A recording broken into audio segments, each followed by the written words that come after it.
un type de fonction qu'on rencontre en mathématiques, c'est les fonctions polynomiales, donc des polynômes. On va regarder ensemble de quoi a l'air un polynôme et puis on va regarder aussi quelques petites caractéristiques. Je vais peut-être juste écrire ici, je vais donner la formulation, plutôt l'allure générale d'un polynôme de degré n. Alors je vais juste écrire ici polynôme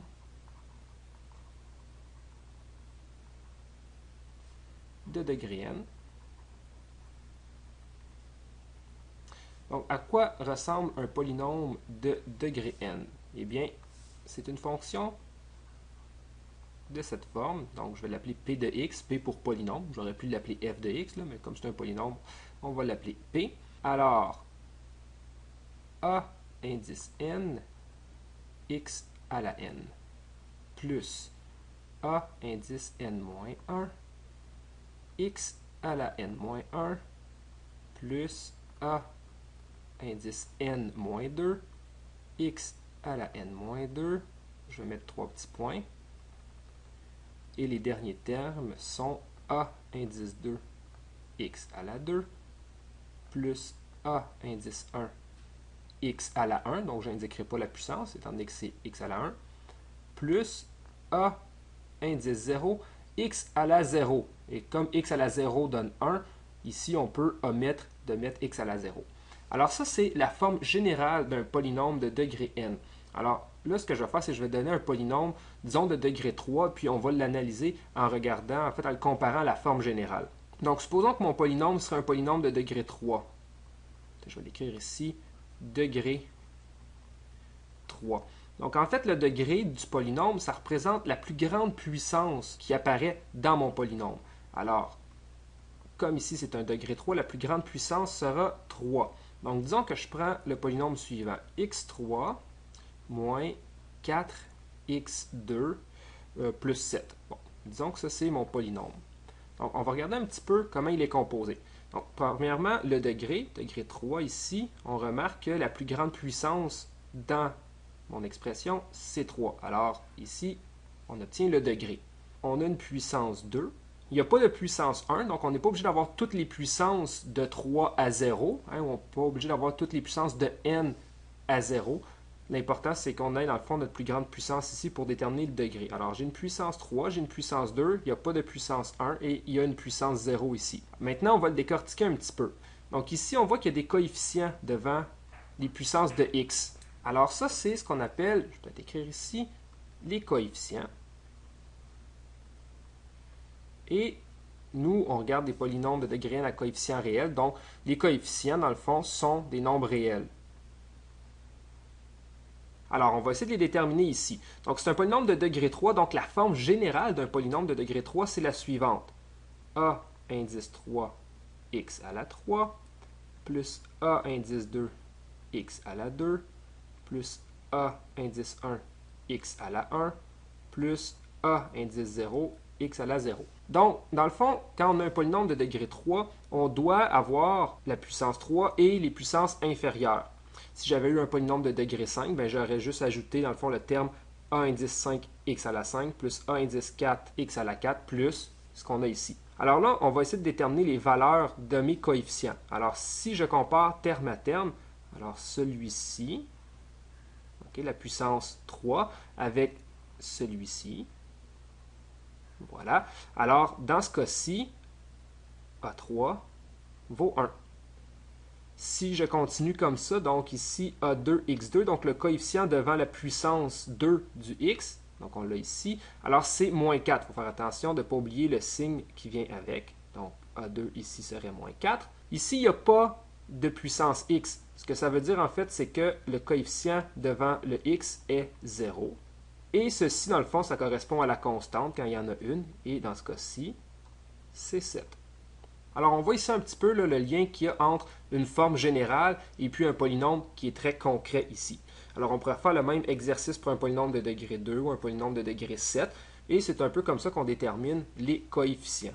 Donc, on a en haut notre forme générale pour un polynôme de n'importe quel degré.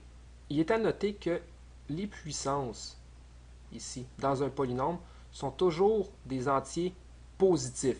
Donc, les puissances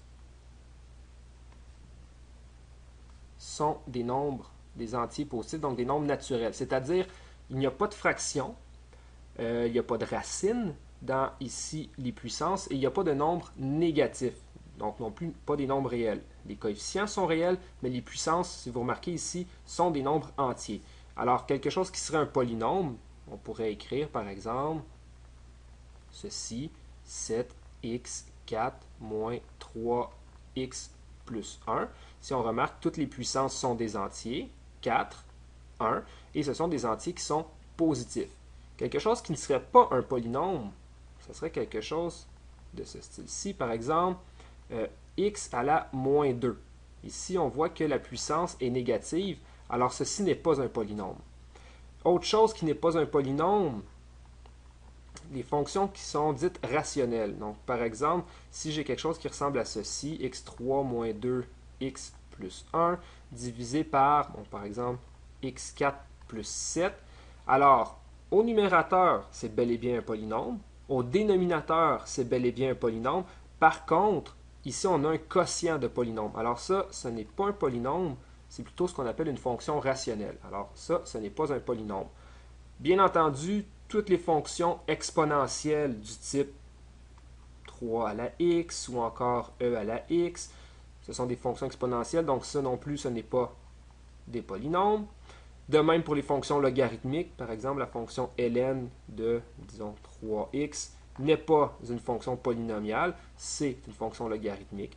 Aussi, toutes les fonctions trigonométriques comme sinus, cosinus, par exemple, ne sont pas non plus des polynômes. Alors, les polynômes, vraiment, c'est des fonctions qui ressemblent à ceci. Coefficient réel, ici, et puissance entière. Un exemple de polynôme, si j'en donne un dernier, par exemple, si j'avais ceci, racine de 2x à la 3, bon, disons x à la 5, x à la 5, moins pi x à la 3 plus racine de 7. Alors, si on regarde les exposants, alors, toutes mes puissances sont des entiers positifs. 5, c'est un entier positif. Ici, 3, c'est un entier positif. Et ici, il y a une puissance qui est 0. Et mes coefficients sont des nombres réels. Donc, ça, c'est un nombre réel. Moins pi, c'est un nombre réel. Racine de 7, c'est un nombre réel. Alors, ceci est aussi un polynôme.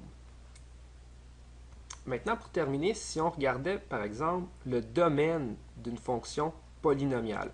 Alors, on va regarder qu'est-ce qu'on a comme restriction sur cette fonction-ci. Si on regarde l'allure générale d'un polynôme, donc ici, là, ce que j'ai ici, alors on voit qu'il n'y a pas de division par 0.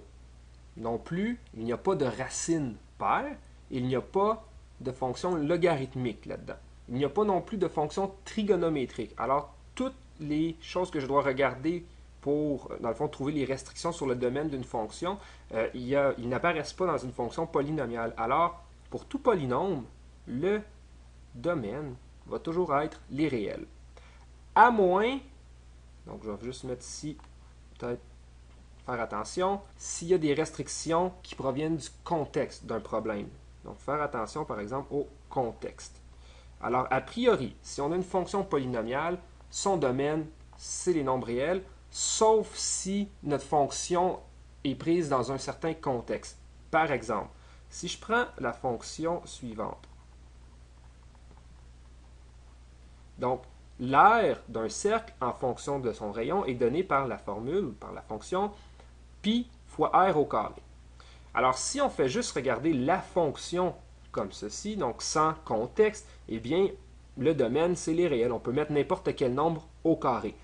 Par contre, comme c'est l'aire d'un cercle, on a ici un contexte. L'aire d'un cercle, donc dans un cercle, le rayon est nécessairement positif. On ne peut pas avoir un rayon négatif. Alors, dans ce cas-ci, le domaine de la fonction serait de 0 à plus l'infini, bien entendu, ouvert. Alors, il faut toujours faire attention au contexte. Donc, si jamais il n'y a pas de contexte, notre domaine, c'est des nombres réels. S'il y a un contexte, on fait attention, il faut le remettre en tenant compte du contexte.